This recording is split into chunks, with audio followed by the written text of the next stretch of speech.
మీషో నుంచి ఇంకొక excellent blouse అయితే తీసుకొచ్చేసానండి. ఇది కూడా చాలా అంటే చాలా బాగుంది. అస్సలు మిస్ చేసుకోవద్దు. స్టాక్‌లో ఉంటే వెంటనే కొనేసుకొని పక్కన పెట్టుకోండి.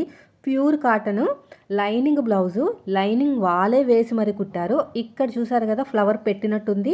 ఇదంతా కూడా మనకి థ్రెడ్ వర్క్ అనమాట. హ్యాండ్‌తో వేసిందే. మిషన్ మీద రాదది. ఎందుకంటే నాకు ఆల్రెడీ ఈ వర్క్ వచ్చు. నేను ఒక 4, 6 ఇయర్స్ బ్యాక్ అనుకుంటా ఈ వర్క్ వేశాను. అంటే సూది మీద ఇలాగ రౌండ్ చుట్టుకుంటూ వేయాలి. ఎగ్జాక్ట్‌గా నాకు గుర్తులేదు మనకి ఈ వర్క్ పేరు. చూసారు కదా ఎలా ఉందో? సూపర్ అంటే సూపర్ అండి. అసల ఇంత బావుంటదని నేను కూడా అనుకోలేదు. కలర్స్ ఏమైనా ఉంటే మాత్రం ట్యాగ్ చేస్తాను. నాకైతే పింక్ బా నచ్చింది. అన్నిట్లికి సెట్ అయిపోతది పింక్ అయితేని. ఇక్కడ చూసారు కదా హ్యాండ్ అవన్నీ చూసారు కదా ఎంత బావుందో? చాలా అంటే చాలా బావున్నాయండి. అస్సలు మిస్ చేసుకోకండి. లైనింగు ప్యూర్ కాటనే. ఒరిజినల్ క్లాతు ప్యూర్ కాటనే. పైగా వర్క్ చూసారు కదా ఫ్రంట్ పార్ట్‌లో కూడా ఇచ్చేశారు. నెక్కు ఇదంతా కూడా సెట్ అయిపోతది. ప్రిన్సెస్ కట్ అయితే ఎవరికైనా సెట్ అవుతదనమాట. ఆల్మోస్ట్ ప్రిన్సెస్ కట్టే పెడతారు ఎవరు అమ్మినా కూడాని.